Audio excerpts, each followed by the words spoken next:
Finally दराजबाट आएको सामानहरू unboxing हुँदैछ।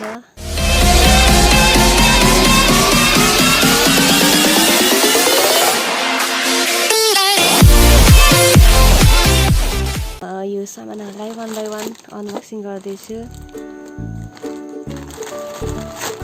एउटा, दुईटा, तीनवटा, चार, पाँचवटा प्याकेट छ। त्यही सबभन्दा सानो प्याकेट चाहिँ म खोल्दैछु।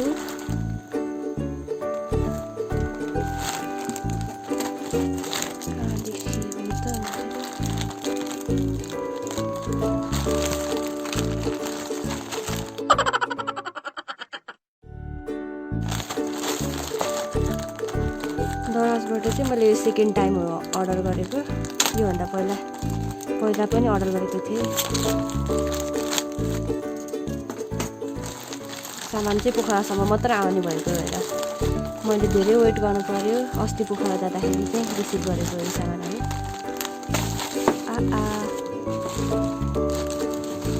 के मगाएको छु त्यो पनि भिडियो मैले हेरौँ है त। यो चाहिँ के रहेछ, बिल होला यो।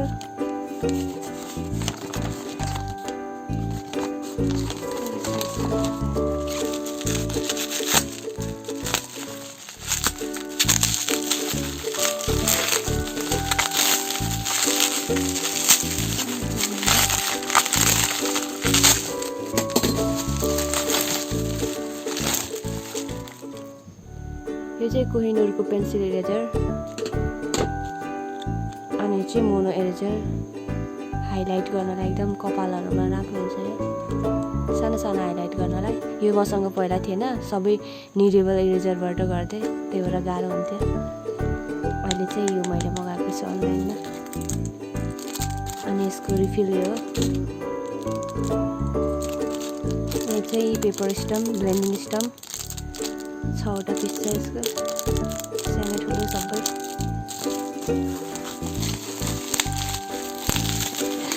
बबल ऱ्यापर लगाइदिएँ। अनि यहाँनिर चाहिँ के भन्दाखेरिमा यो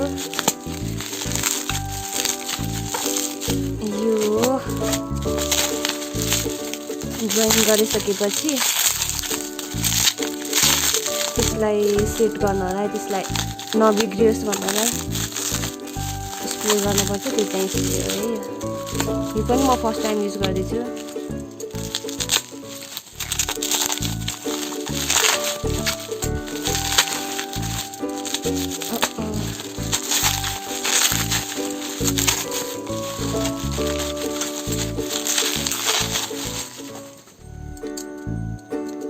फिक्सेटिभ स्प्रे पनि भन्छ यसलाई।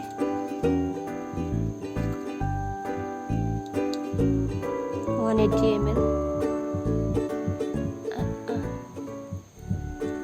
अब म यसको युज गर्छु राम्रो राम्रो ड्रइङहरूमा। अनि कमिसन वर्कहरू भयो भने चाहिँ यसको चाहिँ युज गर्छु म। अब अर्को सानो प्याकेट चाहिँ के छ होला त,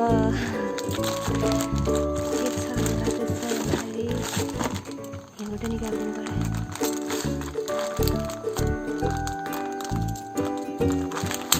मैले फर्स्ट टाइम हो यो अनबक्सिङ गरेको, त्यही भएर पाएँ। त्यही भएर यो चाहिँ मेकअप ब्रस। यो त मेकअप ब्रस हो, तर मैले ड्रइङको लागि युज गर्न भनेर किनेको। यसमा सबै त चाहिँदैन, तर 1-2वटा चाहिँ एकदम नहुने खालको टाइपको ब्रस हुन्छ। मसँग छ छन त, तर पनि एक्स्ट्राको लागि एक्स्ट्रा चाहिन्छ, त्यही भएर किनेको। यो ब्रस पनि पहिला अलिक ठुलो आउँथ्यो, अहिले चाहिँ कम्ती साइज गरेर अलिक सानो बनाइरहेको छ। तर मलाई चाहिँ एकदम ठिक्क हुन्छ।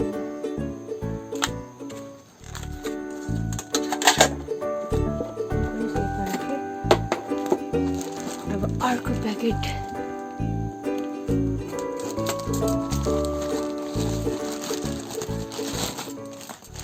ओपन गर्दैछु।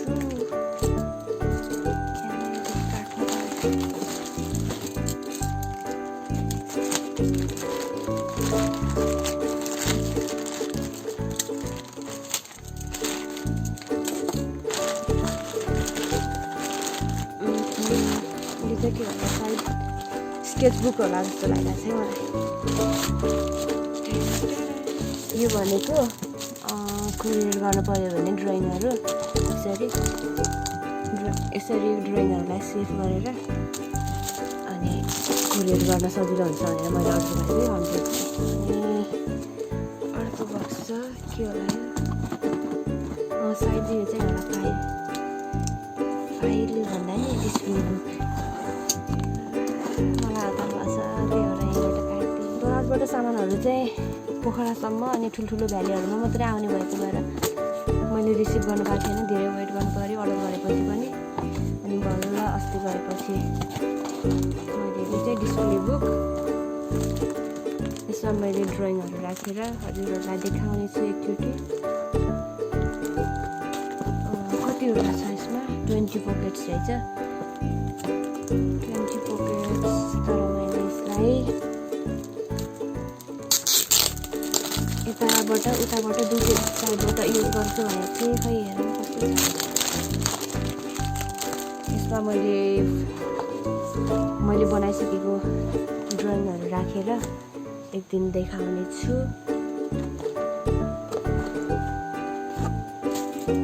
बक्सलाई साइड लगाऊ। अब लास्ट एन्ड हेभी यसमातिर छ। यसमा के होला त भन्दै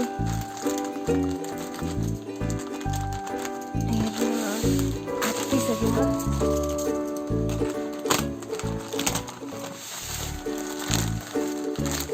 फर्स्ट टाइम हो मैले यति धेरै ड्रइङ सामान किनेको।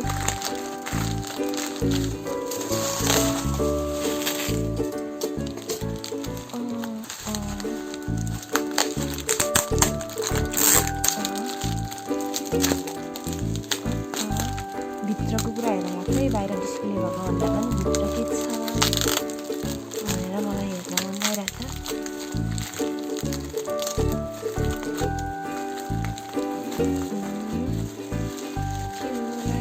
के होला मलाई पनि थाहा छैन है के होला। किन भन्दाखेरिमा म नि बिर्सिसकेँ के अर्डर गरेँ, 1 महिना अगाडि गरेको हो। भुलिसकेँ मैले के थियो मैले अर्डरमा लिस्टमा।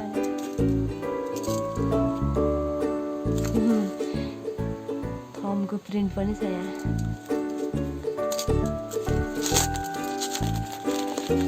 यो चारकोल हो कि क्यामेलको चारकोल पेन्सिलहरू मैले खासै युज गर्दैन। अस्ति एकचोटि ट्राई गरेको थिएँ फर्स्ट भिडियो, ठिकै लाग्यो। तर ब्याकग्राउन्डहरू अनि एकदम डार्क एरियामा चाहिँ राम्रो हुन्छ यो चारकोल, त्यसमा युज गर्न मनपर्छ। पुरै कालो लाग्यो। यो चाहिँ ब्याकग्राउन्डहरू बनाउनुलाई एकदम मस्त हुन्छ। साइडमा लगाइदिउँ। अनि अर्को छ यो चाहिँ स्टेडलरको सार्पनर।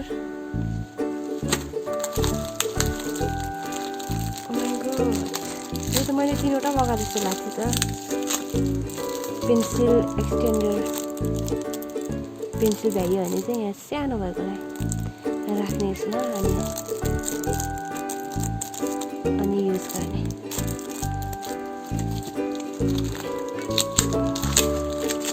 यो पनि मलाई एकदमै मन परेको थियो, पहिल्यैदेखि किन्न मन लाग्थ्यो। तर अहिले चाहिँ अर्डर गरेँ मैले साकुराको 0.3 वाला मेकानिकल पेन्सिल। ओमाइगड त्यहाँ त चिपचिपै भयो त, चिपचिप भयो हेर्दा। ठ्याक्कै यहाँनिर समात्नेर उसो टेप लगाइदिएको रहेछ, त्यही भएर चिपचिप भयो। यो पनि साइडमा लाग्यो। अनि आफ्नो चाहिँ नि यो चाहिँ साइड पेन्सिल होला सबै। लेड हो यसको लेड हो। यो चाहिँ 0.3 को सबै एचबी लेड रहेछ त। ओमाइगड 2B पनि जस्तो लाग्थ्यो तर एचबी रहेछ, सबै एचबी। ठिकै छ। यो चाहिँ डरवेनको 2B 4B एन्ड यो के हो कुन बी हो तिमी खोला यसलाई 2B HB रहेछ HB 2B4B रहेछ यो टाँसिने कुराले छोड्ने भएन यसको यो चाहिँ मैले डरवेनको फर्स्ट टाइम युज गर्दैछु है सो अर्कै सफ्ट टाइपको साग पनि नहोला जस्तै टाइपको छ है सफ्ट नङ पनि गर्छ जस्तो लागिरहेको थियो तर नगर्ने रहेछ सेम आइलाइनरहरू जस्तो टाइपको रहेछ यो चाहिँ मैले फर्स्ट टाइम युज गर्दैछु साइडमा राखेँ अनि र त्यसपछि के हो कुन बनाऊँ यो चाहिँ फोबीको डरवेनको योपालि चाहिँ मैले डरवेनको मगाएको छु किन भन्दाखेरि मैले अनलाइनमा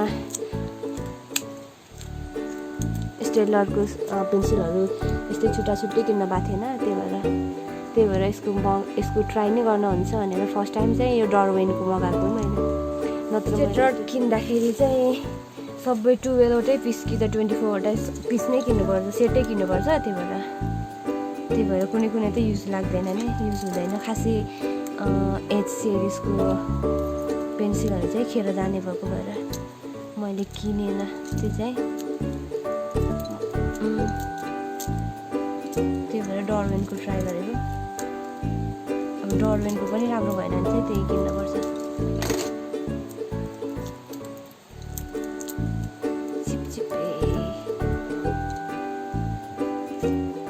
यो चाहिँ चारकोल पेन्सिल हो सबै सफ्ट म्यारिस लेखेको छ के अरे कुन कम्पनीको थाहा भएन म्यारिस होला सायद चारकोल पेन्सिल यो चाहिँ मैले भुलै अर्डर गरेको रहेछु भन्ने साइडमा राखेर फेरि यो पनि डरवेनको 6B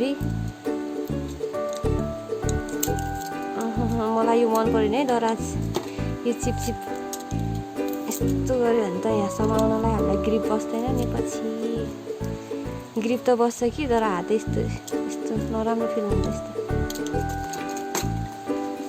6Bको 3वटा सबै मैले 3-3वटा पिस मगाएको थिएँ यो चाहिँ ब्रिटेनमा रहेछ ब्रिटेन मेड रहेछ यो डरवेन कम्पनी चाहिँ अनि फेरि अर्को चाहिँ 2Bको सेट होला 2Bको 3वटा 4Bको 6Bको 3-3वटा मगाएको थिएँ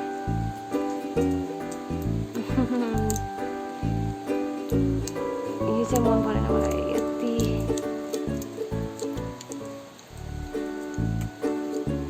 चाहिँ 2Bको भयो डरवेनकै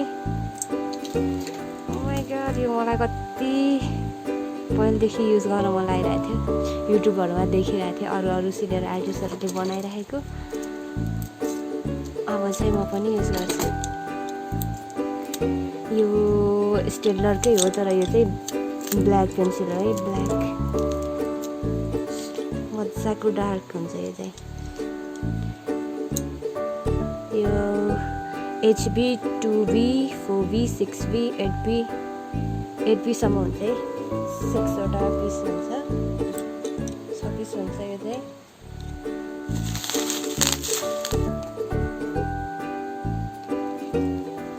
पोटेन्टेड भन्ने कम्पनीको हो यो चाहिँ पोटेन्टेड कम्पनीको हो ब्रिस्टल पेपर 240 GSM 36वटा सिट्स हुन्छ यसमा smooth surface acid free heavy weight अनि वेट एन्ड ड्राई दुइटै मिडियममा हुन्छ यति नै हो सामानहरू सो म यो सामानहरूको रिभ्यू दिनेछु युज गरेपछि कस्तो हुन्छ See you guys, thanks for watching.